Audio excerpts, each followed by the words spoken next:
Mercredi le 6, bienvenue en prenant votre café. Je vous parle de la personne de l'année en 2023. Ça va être qui? Hein? Time Person of the Year.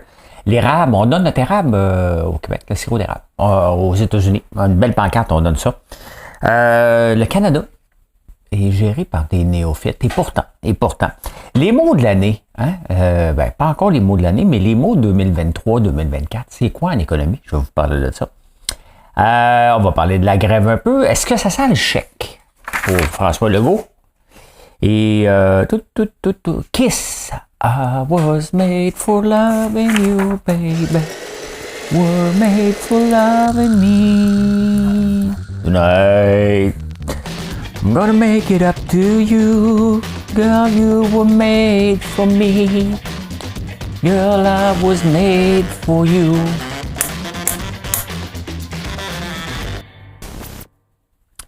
Vous faites un like, vous êtes abonné. Des fois, là, je peux me tromper. Hein? Je me lève tôt pour faire ce show-là. J'ai une équipe, je regarde pas souvent mes notes, donc j'avance vraiment avec ce que j'ai appris dans les 3 heures qui ont suivi l'enregistrement. Et hier, je disais que j'avais 2400 views, mais j'ai dit 2400 likes. Et il y a une fille qui m'a insulté. Sur aucun réseau social, j'ai déjà enduré de la merde, j'en endure plus maintenant. Si vous voulez dialoguer, être pas d'accord avec une opinion, j'ai aucun problème avec ça, là, c'est un show d'opinion. Donc je l'accepte. Ou j'ai un gros problème, puis j'ai même pas de problème, j'ai tolérance zéro. Si tu veux m'insulter, c'est bloqué. That's it. Je bloque. Hein? Le bouton bloc, là, je le faisais pas avant sur YouTube, je le fais assez régulièrement. Ben oui, j'ai hâte un jour d'avoir 50 000 abonnés, puis même pas une gang de fatigants qui vont juste m'engueuler tous les jours, ça n'arrivera pas. Hein? Vous allez tout être bloqué, vous allez devoir venir m'écouter incognito, vous n'allez pas pouvoir laisser des commentaires. C'est comme ça. C'est comme ça. Hein? Qui va être la personne de l'année? Dans le magazine Time, hein? Chaque année, c'est ça. Juste pour vous dire, Hitler a déjà été l'homme de l'année. Hein? Regardez les candidats potentiels. Ça m'énerve le magazine Time parce que je suis sur le site en ce moment et ils ont tellement de pubs que le site est complètement pas navigable. Hein? C'est pas lui. Les Hollywood Strikers, c'est eux autres qui vont être... Xi Jinping, à Barnouche, je n'ai pas compris. Chinese President enter to a few months... il est souvent un runner-up en 2017. Taylor Swift, d'après moi, a des bonnes chances. Hein? Mais il y en a un paquet Barbie, Vladimir Poutine, le roi Charles, Jerome Powell. Mais sincèrement, dans la liste, tu as le choix, sincèrement, entre Taylor Swift et Sam Altman. Je voterais pour Sam Altman, hein? Pour l'intelligence artificielle et l'avancement que ça a donné. Définitif, mais peut-être Taylor Swift, parce que c'est juste plus grand que nature. Là. Il n'y a personne qui comprend vraiment le phénomène Taylor Swift, mais c'est un phénomène. Donc, j'aurais de la misère à choisir entre quelqu'un qui change nos vies et quelqu'un qui divertit nos vies. Les autres, je ne tiendrai pas compte. Là. Barbie, qu'on se calme. Là. On se calme quand même. Hein. Le report du prêt. Hein. On approche l'échéance du 18 janvier où il faut repayer le prêt que les entreprises ont eu pendant la pandémie. Et là, eux veulent un report. Hein? Un report. Et qu'est-ce qui est juste? Qu'on leur donne pas un report ou qu'on pénalise les entreprises qui n'en ont pas pris parce qu'ils n'en avaient pas besoin? Il ne faut pas oublier que dans beaucoup d'entreprises qui ont pris le prêt, ils n'auraient peut-être pas dû le prendre. C'est ça aussi la pure vérité. Ils n'auraient pas dû le prendre. Ils auraient dû fermer leurs portes à ce moment-là, mais ils ont dit « Hey, j'ai un freebie de 60 000, donc je vais le prendre. » Il n'y a pas eu de vérification financière très, très avancée. Au contraire, ça pressait, on le donnait un peu à tout le monde. Donc, ces entreprises-là qui grugent des parts de marché, qui enlèvent des employés, est-ce qu'on doit les favoriser au détriment de ceux qui n'ont pas pris le prêt, de ceux qui l'ont déjà remboursé, ce prêt-là, de ceux qui ont été des bons entrepreneurs, et E et R. Donc, qu'est-ce qu'on doit faire? Ça a l'air bien gauchiste, puis non, il faut les aider encore. Mais non, mais parce que à un moment donné, il y a une concurrence. Hein? Il y a une concurrence. Donc, qu'est-ce qu'on fait? On pénalise les bonnes entreprises pour garder des entreprises qui n'auraient pas dû l'avoir. Puis ces entreprises-là, si on va faire faillite, ils vont faire faillite. De toute façon, ça ne sera pas la faute du gouvernement. Faut pas l'oublier. Hein? Regardez ça en parlant de une petite campagne, mais quand même, un gros billboard, ça a coûté 18 000 $. Ask for pure maple syrup. Canada will pay you back. L'Érable du Québec qui fait une pub aux États-Unis disant aux restaurateurs, si tu vas au restaurant, demande du sirop d'érable. Alors qu'ici, si tu le demandes, ça coûte 2 à 4 $ à peu près pour avoir ton sirop d'érable au restaurant. J'ai un malaise. OK? Je suis pas contre la promotion du sirop d'érable, loin de là. Hein? Le problème, c'est que je reviens encore à la pénurie de sirop d'érable. Il y a une pénurie au Québec. Vous ne le croyez pas? J'ai réussi à trouver du sirop d'érable, je suis correct jusqu'au mois de juin. Hein? J'ai pu m'approvisionner directement de la Fédération. Ils en ont retrouvé suite à la dernière fois. Là, on va recevoir une communication bientôt qu'on va avoir le droit qu'à 10 barils d'ici le mois de juin. C'est pas beaucoup, ça. Hein? C'est vraiment pas beaucoup, 10 barils jusqu'au mois de juin. Là. Donc, on est limité. J'ai trouvé un acheteur qui en a chez lui, donc je vais pouvoir en acheter du sirop d'érable. C'est juste un peu plus complexe, mais j'en ai trouvé. Mais quand je vois ça puis que les réserves sont vides, est-ce que c'est le moment de faire du marketing? La réponse est non. Hein? La réponse est non. Il y en a, c'est les acheteurs autorisés du sirop d'érable, mais pour les acheteurs comme moi qui doivent acheter de gens qui ont l'autorisation, c'est un peu plus complexe. Donc, j'ai un petit problème, un petit malaise, alors qu'on met du marketing qu'on n'est pas capable de fournir en ce moment. Et on a un système de quotas. C'est ça qui est un peu stupide. Hein? Comment va le Canada vis-à-vis le G7? J'en ai parlé plusieurs fois. Il y a un super article dans le Financial Post qui est vraiment, vraiment intéressant sur les néophytes qui gèrent le pays. Hein? On a quand même Christophe Freeland, que j'oublie toujours son nom, que je le massacre, mais Christophe Freeland, c'est pas une 2 de pique sur papier, là. Les ChatGPT, il n'est pas vite ChatGPT dernièrement. ChatGPT, j'ai demandé, parce qu'il y a accès au net, donc c'est plus simple en ce moment fouiller quelque chose. Hein. C'est une journaliste économique, elle a travaillé pour Financial Times, The Economist et le Washington Post. Donc, techniquement, elle a l'expérience d'être une ministre des Finances. Elle a publié sur l'économie, hein, de communisme au capitalisme. Elle a nommé ministre des Finances, en 2020. Avant ça, il y avait Bill Morneau, hein, qui était ministre des Finances. Il a sacré son camp parce qu'il n'était pas capable de s'entendre avec Trudeau. Tu sais, peu importe qui tu mets, si ton boss est un imbécile, tu es aussi imbécile que lui. Hein? Trudeau, au point de vue finance, il n'y a aucun intérêt. Le gars étudie en art, dramatique. Hein?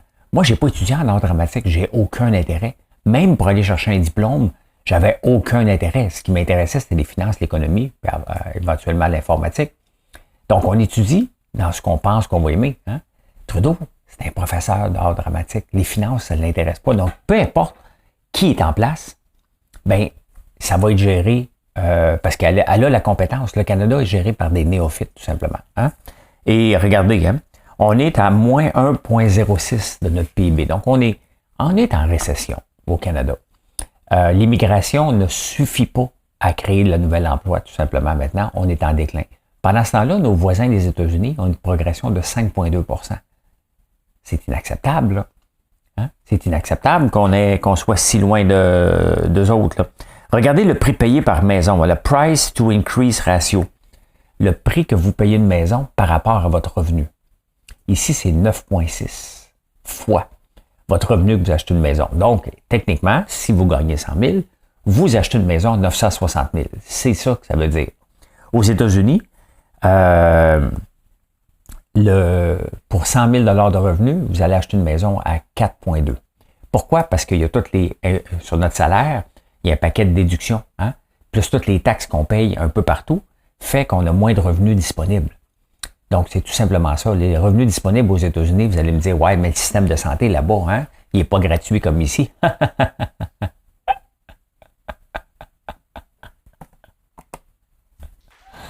Je pense qu'on ne veut pas gratuit notre système de santé si ça continue comme ça. Hein. Donc, voilà, hein, c'est le Canada. Quand on met des gens incompétents en place, parce qu'ils sont beaux, parce qu'ils sont fins, parce qu'ils ont du charisme, ça ne fait pas d'eux autres des bons leaders. Hein. Le Canada a dégringolé au point de vue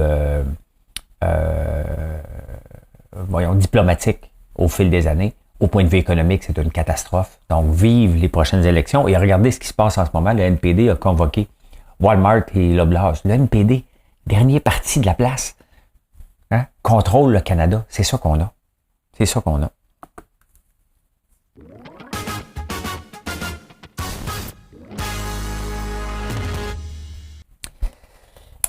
Ça regarde pas bien pour la FAE, hein, qui sont en grève. Ça se tire d'un bord puis de l'autre, puis Bernard Drinville ne sait pas quoi dire dans les nouvelles, il en arrache solide. La FAE dit que François Legault est arrogant. Donc, on est dans des négociations. Là. Ça commence à s'insulter. Et les profs, quand même, hein, les plus mordus des syndicats, intimident les employés parce qu'il y a des employés qui doivent travailler. Il y a des travaux qui se font dans les écoles. Donc, ils sont obligés d'aller en cours pour dire, regarde, arrêtez de nous intimider. Hein? Des profs qui intimident, c'est ça que je déteste des syndicats. Pas des gens. Là. Mon frère est professeur, il est en grève en ce moment. Là. Donc, c'est les syndicaleux, hein? Ceux-là qui sont prêts à intimider les gens. C'est ça aussi, les syndicats, il ne faut jamais l'oublier. Ça intimide, ça fait peur. Hein? Donc, pensez-vous que quelqu'un va être contre la grève en ce moment alors qu'il intimide, passe leur temps à intimider? Ben non, c'est bien mieux d'être d'accord avec la grève ou pas le dire que tu n'es pas d'accord parce que ça passe pas pantoute. Hein? Donc, maintenant, elle a voulu déclencher. Vous voyez des gens là, qui sont pas bons en négociation. Hein? On va partir tout de suite, regarde, on va intimider, on va pas en grève illimitée. Un coup, tu as lancé la grève illimitée, tu peux pas finir tant que tu n'as pas gagné. Là. Tu peux pas. Hein? Mettez-vous dans le pot du gouvernement. Lui, il sait là, en ce moment qu'il y a une grève avec le Front commun qui débute vendredi, du 8 au 14. Si il vient en entente avec la FAE cette semaine, la semaine prochaine, les profs ne peuvent pas rentrer, il n'y a pas d'aide dans la classe. Ils ne peuvent pas rentrer. Pourquoi le gouvernement, qui gère notre argent, va vouloir régler avec la FAE cette semaine? Ça n'arrivera pas. Il va économiser. Là, le but, là, c'est d'étirer la grève maintenant pour économiser, pour leur donner ce qu'ils veulent financièrement. Chaque jour, il dit, OK, parfait, je peux en donner un petit peu plus. On s'approche d'une entente parce que le gouvernement économise. Donc là, il y a besoin jusqu'au 14. Donc, les professeurs membres de la FAE ne pourront pas avoir un deal cette semaine ni la semaine prochaine. Ils vont l'avoir en même temps que tout le monde à peu près quand ça va faire du sens financièrement. Donc, c'est ça. Hein? Quand vous êtes mal géré, on est mal géré au Canada, bien, quand vous mettez quelqu'un qui négocie, mettez un vrai négociateur en place. Quelqu'un qui est capable de négocier, qui comprend les formes de négociation, puis quand est-ce qu'on doit mordre et quand est-ce que le gros bout du bâton, quand est-ce que tu l'as pas. Elle pensait qu'elle l'avait, mais elle l'a pas pantoute. Hein? Donc, marquer autre chose. C'est bon. Est-ce que François Legault va sortir le chéquier? Hein? François Legault qui est devenu maintenant le PM le moins populaire au pays. Puis lui, ben, il n'aime pas ça. Là. Hein? Il n'aime pas ça être pas populaire. Hein? Il pense que quand ta blonde t'aime plus, il faut que tu y achètes des bijoux puis des... on l'aime pas. Hein? C'est encore là, regardez François Legault, qui est un bon Jack, là, quelqu'un qu'on peut aimer, là, qui est aimable. Hein? Mais regardez, le taux d'approbation est de 31%, Doug Ford 34%. Il n'y en a pas beaucoup qui en notent de passage, il y en a seulement 2, Saskatchewan, Manitoba. C'est pas lui qui est pas aimable, là, hein? C'est qu'une mauvaise équipe.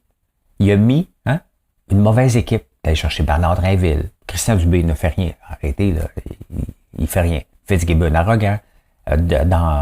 Duranceau qui se fait prendre par le commissaire à l'éthique. Donc, tout ça, les élections partielles, le troisième lien. Donc, mal géré. Hein? À un moment donné, on s'en rend compte et on dit, mais qu'est-ce que ça fait là? Maintenant, il y a du travail à faire. Là. Si j'étais le PQ, je commencerais à former une équipe sérieuse pour se présenter aux élections dans 2 ans. Là. En ce moment, ils n'ont pas d'équipe, ils sont juste 4. Là. Okay? Ça presse qu'ils aillent chercher déjà des gros noms qui ont le goût de se présenter. Hein? Donc, le problème, c'est que François Legault, qui est une personne de droite, techniquement, ils ne sont pas pour l'implication comme ils le font. Ils ont joué à gauche un peu trop, puis le PQ est à gauche, donc ça ne regarde pas trop bien. Hein? Ça regarde pas trop bien, mais est-ce que François Legault va sortir le chéquier? Hein? Il a fait ça dernièrement. À chaque fois qu'on ne l'aimait pas, il nous a envoyé un petit chèque par la poste. Donc, le problème, c'est que quand tu gères avec tes émotions, tu ne gères pas avec tes finances. Je pense qu'il est prêt à tout maintenant pour satisfaire à peu près tout le monde parce qu'on ne l'aime pas. Hein? C'est quand les go embarquent, là, ça va pas tellement bien. Hein? Cette semaine, j'ai parlé dernièrement des néo-ruraux, hein, parce qu'il y a beaucoup de plaintes des gens qui arrivent en campagne et qui se plaignent que ça sent le fumier, que le tracteur travaille la nuit, qu'il y a un ventilateur qui marche pour faire sécher. Mais il n'y a pas juste eux autres, hein. Il y a les néo-citadins aussi. Il y a un article dans les journaux, j'ai oublié lequel, où ce qu'on parle des gens, parce que c'est arrivé au théâtre de la Tulipe. Hein. Il y a un gars qui a acheté un condo à côté du théâtre de la Tulipe, puis il a gagné de le faire fermer. Il existe encore, mais la musique, elle doit être très, très basse. C'est arrivé aussi sur la rue Ontario, puis la police va donner des tickets parce qu'ils analysent le bruit. Quand ça fait un bar qui est là depuis 5, 10, 15 ans, c'est un bar. C'est sûr qu'il y a de la musique. Donc, est-ce que la musique est trop forte? Ils peuvent certainement l'adapter, mais que les polices font du zèle. Tu sais, Montréal, qui se veut une ville festive, à un moment donné, il faut arrêter d'écœurer les gens. Là. Donc, ces gens-là, c'est les pires. Hein? Les nouveaux citadins, les nouveaux ruraux, ces gens-là pensent que on s'en va en campagne pour avoir la paix, on arrive en ville pour avoir la paix. C'est la paix qu'ils veulent tout le temps, mais ils s'installent dans des places que c'est peut-être pas tout le temps possible. Si tu veux la paix totale, t'achètes. Comme moi, là, mettons, je voudrais avoir la paix. Là. Je serais pas à ma ferme, j'irais me choisir une place dans le fond des bois que j'ai, puis là, je me bâtirais là, pas d'électricité. C'est là, si je veux avoir la paix, c'est là que je l'aurai. Pas chez nous, c'est une usine. Hein? Tomber sur la tête.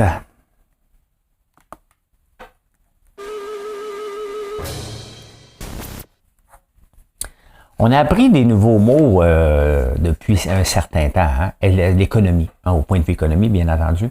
Est-ce que l'économie va atterrir en douceur? Est-ce que c'est un soft landing? Ça, on va en entendre parler. Il y a le nouveau normal. Hein? Donc, il y a eu la folie de la pandémie où ça a tombé l'économie. Beaucoup d'argent mis dans les poches.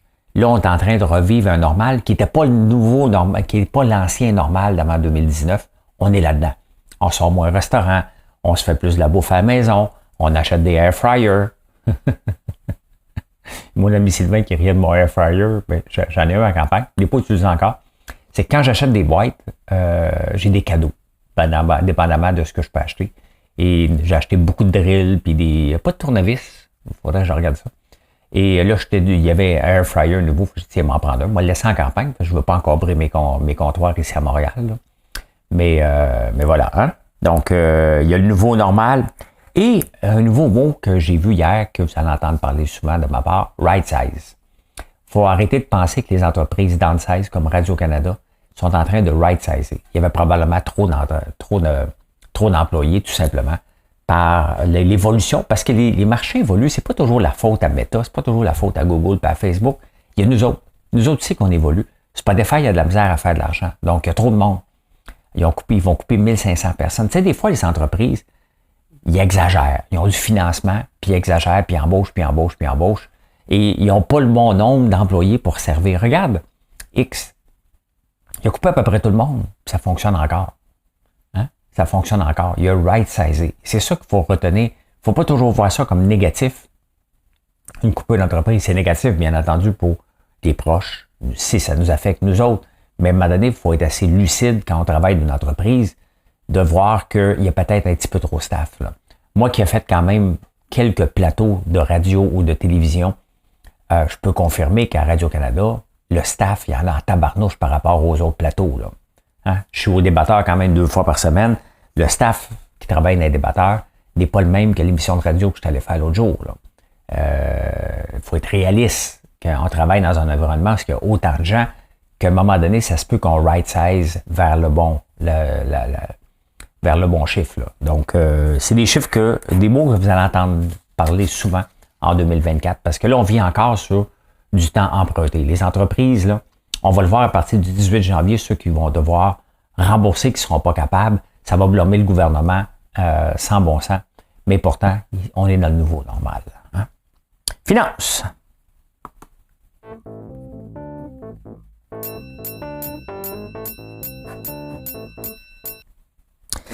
On me demande souvent de refaire du day trading. J'ai pas le temps. J'ai pas le temps de même regarder les chiffres. J'aimerais ça une fois de temps en temps, mais je suis trop pris dans mes affaires. C'est le temps de Noël et faut que je mette toute l'emphase sur mon entreprise, puis je suis rouillé. Hein. Une des choses que le Bitcoin a monté beaucoup aussi, la crypto-monnaie revient un peu à la mode. J'en parlerai pas tant, à part vous dire que ça monte, puis je comprends pas pourquoi que ça monte, parce que le halving, il reste la seule raison qu'un titre devrait monter, c'est parce qu'il y a des revenus, parce qu'il y a une exponentielle, qu'il y a un marché, et non pas juste de la spéculation. Le problème, c'est que j'ai été voir en crypto. J'ai perdu de l'argent, une couple de milliers de dollars. Mais c'est une bande de bandits. Hein? On l'a vu avec FTX, on l'a vu avec Binance. Donc, je ne veux pas en parler pour vous inciter à mettre une scène là-dedans. Vous allez vous faire voler probablement votre argent, ou vous allez être déçu, ou vous allez voir, je l'ai acheté puis ça a baissé de beaucoup. Allez pas là. Quand ça va être un vrai marché, c'est peut-être dans 2 ans, 3 ans, 4 ans, peut-être dans 10 ans. OK? Regardez les NFT qui devaient être vraiment, ceux qui ne connaissent pas, là, c'est des affaires qui ne servent à rien encore. Des fois, il y a des inventions qu'on fait qui marchent pas. Donc, il faut être patient. Il faut être patient avec un nouveau marché. Est-ce que la crypto va marcher? Ben oui, elle va marcher. Est-ce que le blockchain va marcher? Elle va marcher, bien oui. Mais il faut attendre qu'il y ait plus de règles encore pour éviter que vous faites avoir puis perdre votre argent. C'est votre argent, vous allez travailler. Imaginez-vous, vous travaillez pour une job peut-être que vous n'aimez pas. Hein? Mettons, sur une paye de 1000$, il te reste 500$.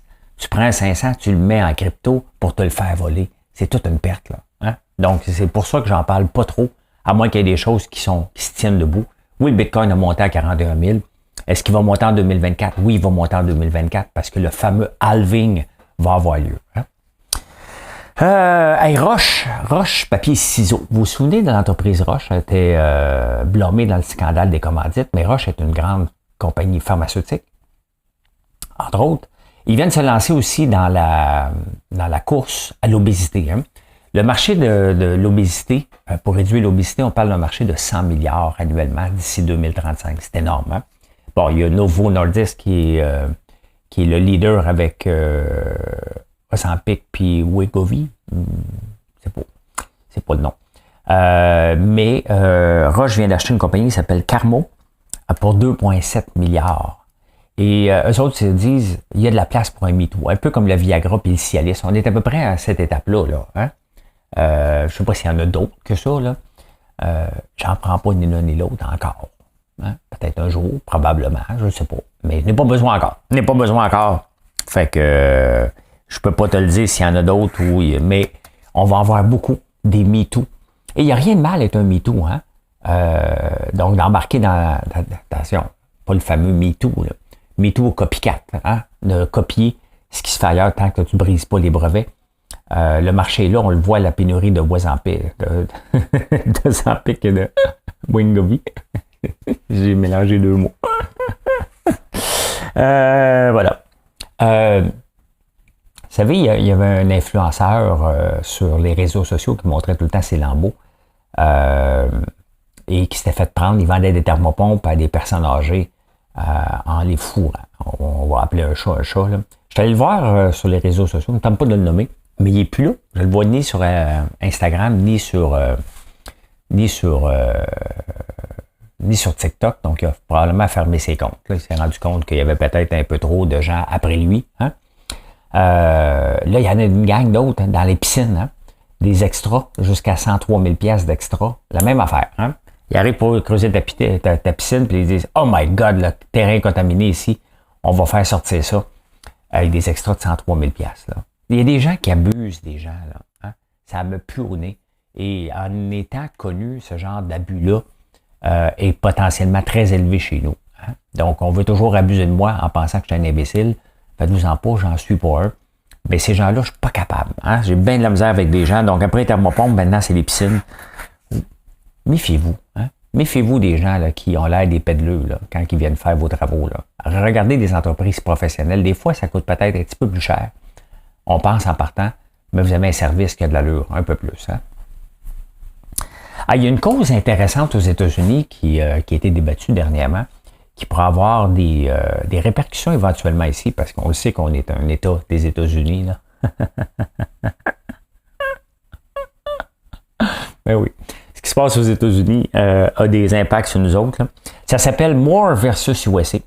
Et ils n'ont pas grand-chose dans cette famille-là, cette personne-là, a des placements en Inde de 15 000 ce qui est des peanuts. Ça a augmenté, ça a pris de valeur. Donc, il y a eu du gain en capital non réalisé. C'est un peu comme, mettons, tu achètes François Lambert.one des actions, que j'ai pas, là, mais mettons que tu en achètes pour 15 000 tu habites aux États-Unis, tu achètes ça ici au Canada, et à un moment donné, François Lambert vaut 15 millions et ta part vaut 1,5 million. Donc, ton 15 000 qui vaut 1,5 million, c'est du gain en capital non réalisé. Pas versé de dividende, je t'ai pas donné une scène, mais c'est réputé avoir pris de la valeur. Donc, le fisc américain veut taxer cette partie-là. Hein? Et là, il dit, ben non, parce que François Lambert.one pourrait tomber entre-temps. Il y a toujours ce risque-là. Il dit, ben, tu récupéreras des pertes en capital. Donc, il y a un grand débat en ce moment qui pourra avoir des répercussions et aux États-Unis sur les placements étrangers et aussi éventuellement au Canada par rapport aux gains en capital non réalisés. C'est une partie que le fisc veut toujours aller toucher. Hein? Parce que si tu as des actions que tu n'as pas vendues, oui, ils peuvent valoir très cher. Mettons que j'avais acheté des actions de Coca-Cola en 1936. Puis aujourd'hui, ça vaut comme... C'est beau. Hein? Il y a un site pour ça. Bon, je vais le trouver pour demain. Donc, intéressant à suivre ce qui va se passer avec ça. Ça va être insolite. J'ai des beaux insolites. Ben oui.